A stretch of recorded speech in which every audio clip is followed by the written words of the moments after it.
The capital நண்பர்களுக்கு வணக்கம். நான் உங்கள் நிரஞ்சன். பீகார் சட்டமன்ற தேர்தல் முடிவுகளை நீங்கள் யாரும் எதிர்பார்த்துருக்க மாட்டீங்கல்ல. அவ்வளவு ஏங்க. இப்போ நான் இருக்கிறது டெல்லியில் இருக்கக்கூடிய பாஜகவுடைய ஹெட் குவார்ட்டர்ஸில் தான். பாஜகவினருக்கே இந்த தேர்தல் முடிவுகளை நம்பக்கூடிய வகையில் இல்லை. ஏன்னா அவங்க எதிர்பார்த்திருந்தது ஒரு 150 இடங்கள் வரைக்கும் ஜெயிப்போம் அப்படின்னு தான். ஆனால் வந்திருக்கிறது 190க்கும் அதிகமான இடங்களை அந்த கூட்டணி வெற்றி பெற்றிருக்காங்க அப்படின்றது தான். இதில் பாஜகவுடைய இந்த வெற்றிக்கும் தேசிய ஜனநாயக கூட்டணியுடைய இந்த வெற்றிக்கும் யார் காரணம்னு நினைக்கிறீங்க? பாஜகவுடைய தேர்தல் வியூகங்களும் அவங்களுடைய தந்திரங்களுமா, இல்ல முதல்வரா இருக்கக்கூடிய நிதிஷ்குமாரோடைய தீவிரமான செயல்பாடுகளா, இல்ல அந்த கூட்டணிக்குள்ள இருக்கக்கூடிய சுமூகமான இணக்கமான ஒரு சூழலா? இது எதுவுமே கிடையாதுங்க. உண்மையை சொல்ல போனா பாஜகவுடைய இந்த மிகப்பெரிய வெற்றிக்கு காரணம் காங்கிரஸ் கட்சி தான். நம்ப முடியல. இந்த வீடியோவை எங்கேயும் ஸ்கிப் பண்ணாம பாருங்க. நான் ஏன் இதை சொல்றேன் அப்படின்றத உங்களால முழுமையா புரிஞ்சுக்க முடியும். அதுக்கு முன்னாடி நம்ம சேனலை இன்னும் நிறைய பேர் சப்ஸ்கிரைப் பண்ணாம பார்த்துட்டு இருக்கீங்க. உங்களுடைய ஆதரவை நம்பி மட்டும்தான் டெல்லியில இருந்து இயங்கக்கூடிய முதல் தமிழ் யூடியூப் சேனல் அதை நடத்திட்டு இருக்கிறேன். அதனால நம்ம சேனலை சப்ஸ்கிரைப் பண்ணிக்கோங்க. வாங்க இப்போ வீடியோக்குள்ள போகலாம். 243 தொகுதிகளை கொண்ட பீகார் சட்டமன்ற தேர்தலில் வாக்கு எண்ணிக்கை முடிஞ்சு மீண்டும் முதல்வரா அரியணை ஏறுறாரு நிதிஷ்குமார். தேசிய ஜனநாயக கூட்டணி மிகப்பெரிய வெற்றியை, வெறும் 122 இடங்கள் கிடைச்சாலே போதும் அவங்களால ஆட்சி அமைச்சிட முடியும். ஆனா கிடைச்சிருக்கக்கூடிய இடம் 190க்கும் அதிகமான இடங்கள். இதுக்கு மிக முக்கியமான திருப்பு முனையான விஷயம் எதுன்னு கேட்டா ராகுல் காந்தியுடைய தேர்தல் பிரச்சாரம் அப்படின்னே சொல்லலாம். ஏன்னா வாக்கு திருட்டு அப்படின்ற ஒரு விஷயத்தை முன்னெடுத்து பீகார் மாநிலத்துல கிட்டத்தட்ட ஒரு 16 நாட்கள் அங்க யாத்திரை எல்லாம் கூட அவர் பண்ணியிருந்தாரு. ஆனா அதுக்கப்புறம் கிட்டத்தட்ட 2 மாசங்கள் பீகார் மாநில சட்டமன்ற பக்கமே அவர் போகவே இல்லை. தேர்தல் முதல் கட்ட வாக்குப்பதிவுக்கு ஒரு வாரத்துக்கு முன்னாடி தான் அவர் அங்க போனாரு. ஒரு 2-3 நாட்கள் அங்க இருந்தாரு. மீண்டும் அப்புறம் வந்துட்டாரு. தேர்தல் முடிவுகள் வெளியான அன்னைக்கு கூட ராகுல் காந்தி எங்க தெரியுமா இருந்தாரு? இந்தியாவில் இருப்பாருன்னு நினைச்சிருப்பீங்க. அதுதான் கிடையாது. அவர் ஐரோப்பாவில் சுற்றுப்பயணத்தில் இருந்தார். சரி, காங்கிரஸ் கட்சியுடைய பொதுச் செயலாளராகவும் அடுத்த மிக முக்கியமான காங்கிரஸ் கட்சியுடைய முகமாகவும் இருக்கக்கூடிய பிரியங்கா காந்தி எங்க இருந்தாங்க? அமெரிக்காவில் சுற்றுப்பயணத்தில் இருந்தாங்க. ஒரு தேர்தல் முடிவுகள் வெளியாகக்கூடிய அந்த அன்னைக்கு கூட அவங்களால டெல்லியில இருக்க முடியல அப்படின்னா எந்த அளவுக்கு அவங்க இந்த தேர்தலை அணுகியிருப்பாங்க அப்படின்றத உங்களால புரிஞ்சுக்க முடியும். நம்ம ஏற்கனவே பார்த்தோம்ல அந்த வாக்கு திருட்டு அப்படின்ற விஷயம். அந்த ஒரு விஷயத்தை மட்டுமே கையில வச்சுக்கிட்டு தேர்தல் பிரச்சாரத்தை வடிவமைச்சிருந்தாங்க காங்கிரஸ் கட்சி. ஆனா கூட்டணியில இருந்த ராஷ்டிரிய ஜனதா தளம் என்ன சொன்னாங்க? இல்ல லோக்கல் இஷ்யூஸை பேசணும், இங்க இருக்கக்கூடிய வேலை வாய்ப்பின்மையை பேசணும், இளைஞர்கள் படக்கூடிய துயரத்தை பத்தி பேசணும் அப்படின்னு அவங்க எவ்வளவோ முயற்சி பண்ணாங்க. ஆனா அதுக்கு காங்கிரஸ் கட்சி ஒத்துக்கவே இல்லை. கிட்டத்தட்ட ஒரு பெரியண்ணன் மனநிலையில தான் அவங்க நடந்துகிட்டாங்க. வெறும் இந்த தேர்தல் பிரச்சாரங்களை வடிவமைக்கக்கூடிய இந்த ஒரு விஷயத்துக்கு மட்டும்தான் காங்கிரஸ் கட்சி இப்படி பெரியண்ணன் மனநிலையோட நடந்துகிட்டாங்களா அப்படின்னு கேட்டீங்கன்னா அதுதான் கிடையாது. தொகுதி பங்கீடுகள் தொடங்கி யார் யாரை எங்கெங்க நிறுத்தணுன்ற வரைக்கும் அத்தனை இடங்கள்லயுமே காங்கிரஸ் கட்சி ஆரம்பத்திலிருந்தே குளறுபடிகள்ல தான் இருந்தாங்க. அதுக்கு மிக முக்கியமான ஒரு உதாரணத்தை சொல்லலாம். ராஷ்டிரிய ஜனதாதள கட்சி தலைவராக இருக்கக்கூடிய தேஜஸ்வி யாதவ் தான் பீகார் மாநிலத்துடைய முதல்வர் வேட்பாளராக அறிவிக்கணும் அப்படின்றது அந்த கூட்டணியில் இருந்த எல்லாரும் சொல்லிக்கிட்டு இருந்தாங்க. ஆனா காங்கிரஸ் கட்சி ஒத்துக்கவே இல்லை. கடைசி நேரத்துல நெருக்கடிகள் தாங்க முடியாம தான் ஒத்துக்கிட்டாங்க. சரி, தொகுதிகள் பங்கீட எடுத்துக்கோங்க. கடந்த முறை 61 தொகுதிகளை கேட்டு சட்டையை பிடிச்சு சண்டை போட்டு வாங்கியிருந்தாங்க காங்கிரஸ் கட்சி. ஆனா ஜெயிச்சது என்னமோ வெறும் 19 தொகுதி தான்.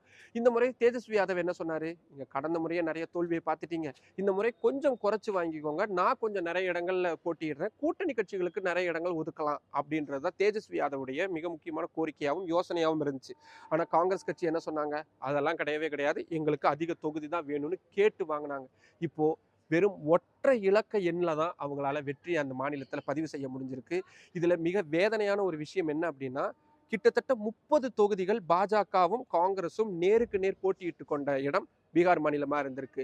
இதுல 26, 27 இடங்கள்ல பாஜக பெரிய வெற்றியை பெற்றிருக்காங்க. காங்கிரஸ் கட்சி படுதோல்வியை சந்திச்சிருக்கிறாங்க. அது மட்டும் இல்லாம ஆரம்பத்திலேயே நீங்க எங்களுக்கு தொகுதிகள் கொடுக்கலன்னா நாங்க உங்களுக்கு எதிராக போட்டிக்கு ஆளை நிறுத்துவோம், அதாவது கூட்டணியில இருக்கக்கூடிய ராஷ்டிரிய ஜனதா தளத்துக்கு எதிராகவே வேட்பாளர்களை அறிவிச்சாங்க காங்கிரஸ் கட்சி. ஒரு தொகுதி 2 தொகுதி இல்ல, 15 தொகுதிகளுக்கும் அதிகமா. கடைசியா தேஜஸ்வி யாதவ் அப்படி இப்படின்னு பேசி கொஞ்சம் தாஜா பண்ணி ஒரு 5-6 தொகுதிகளா அதை குறைச்சிருந்தாரு. தேர்தல் அறிவிப்புக்கு முன்னாடியே இவங்களுக்குள்ள இருந்த இந்த பிரச்சனையை எதிர்கட்சிகள் மிகப்பெரிய அளவுல மக்கள் மத்தியில கொண்டு போய் சேர்த்தாங்க. இன்னொரு உதாரணம் சொல்லட்டுமா? ஜார்க்கண்ட் மாநிலம் பீகார் மாநிலத்தோட எல்லை மாநிலமா இருக்கும்.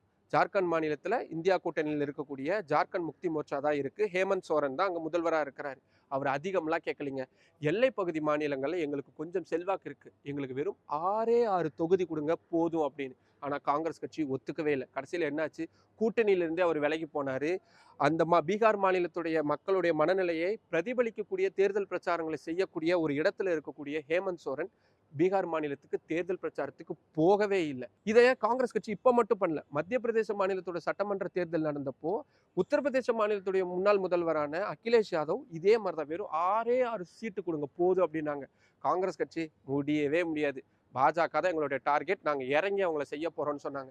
கடைசியில் என்னாச்சு, பாரதிய ஜனதா கட்சி காங்கிரஸ் கட்சி செஞ்சுட்டு போயிட்டாங்க அப்படின்றத நம்ம சொல்ல வேண்டியதா இருக்கு. அதுக்கப்புறம் கூட்டணிக்குள்ள மனக்கசப்பு அப்படின்றது இருந்துகிட்டே இருந்துச்சு. நான் இவ்வளவு உதாரணங்களை சொல்றதுக்கான காரணம், காங்கிரஸ் கட்சி அவங்களுடைய அந்த பழைய பெரியண்ணன், நாங்க 50 வருடம் இந்த நாட்டை ஆண்டவங்க அப்படின்ற அந்த மனநிலையிலிருந்து கொஞ்சம் கூட கீழே இறங்கி வரவே இல்லை. இருக்கக்கூடிய நிதர்சனமான கள சூழலை அவங்க புரிஞ்சுக்கவே இல்லை. அதுதான் மீண்டும் மீண்டும் அவங்க தோல்வி அடையிறது மட்டும் இல்லாம கூட்டணி கட்சிகளையும் சேர்த்து கீழே இழுத்து விடுறாங்க அப்படின்றதா நடந்துகிட்டு இருக்கு. இனி இது அடுத்து எங்க நடக்கும்? இதோட காங்கிரஸ் கட்சி திருந்திடுவாங்க அப்படின்னு நினைக்கிறீங்களா? அதுதாங்க கிடையாது. இனி அடுத்ததா நடக்க போகக்கூடிய கேரளா சட்டமன்ற தேர்தலையும் இதைதான் பண்ண போறாங்க, தமிழ்நாடு சட்டமன்ற தேர்தலையும் இதான் பண்ண போறாங்க. இப்படி தொடர்ச்சியா தோல்விகளை கண்டுகிட்டே இருக்கக்கூடிய அவங்க காங்கிரஸ் கட்சியால தமிழ்நாட்டுல தனிச்சு போட்டியிட்ட ஒரு இடம் கூட ஜெயிக்க முடியாத நிலைமையில இருக்கக்கூடிய அவங்க ஆட்சியில பங்கு வேணும்னு எப்ப கேட்க தொடங்கினாங்க? தேர்தலுக்கு 1 வருஷத்துக்கு முன்னாடியே திமுகவுடைய சட்டையை பிடிக்க தொடங்கியிருந்தாங்க. இப்போ இந்த தொடர் தோல்விகளை பார்த்துட்டு சரிங்க நாங்க ரொம்ப தோத்துக்கிட்டே இருக்கிறோம், எங்களுக்கு கம்மியா சீட்டு கொடுங்க அப்படின்னு கேட்பாங்கன்னு நினைக்கிறீங்களா? போன முறை 25 சீட்டுகள் கேட்டாங்களா? இந்த முறை 50 சீட்டுகளாவது கேட்பாங்க. ஏன்னா அப்படி கேட்டாதான் அது காங்கிரஸ், அப்படி பண்றதுனால தான் அது காங்கிரஸ் கட்சியாவே இருக்கு அப்படின்றதுல மாற்று கருத்தே இல்லை. இப்படி தொடர்ச்சியா கூட்டணி கட்சிகளை பழிவாங்கக்கூடிய விஷயங்களை காங்கிரஸ் கட்சியினர் தொடர்ச்சியா மேற்கொண்டுகிட்டே இருக்கிறாங்க. நீங்க காங்கிரஸ் கட்சியுடைய மற்ற மூத்த தலைவர்களை பாருங்களேன். அட்லீஸ்ட் ராகுல் காந்தியாவது அங்க ஒரு யாத்திரையெல்லாம் போயிருந்தாரு. மற்ற தலைவர்கள் எடுத்துக்கோங்க, ரொம்ப பெரிய உதாரணம் வேணாம். தமிழ்நாட்டில் இருக்கக்கூடிய காங்கிரஸ் கட்சியுடைய முகமா இருக்கக்கூடிய முன்னாள் நிதி அமைச்சர் சிதம்பரம் எத்தனை முறை பீகாருக்கு போயிருந்தாரு? எத்தனை முறை அவர் களத்துல இறங்கி தேர்தல் வேலைகளை ஈடுபட்டிருந்தாரு?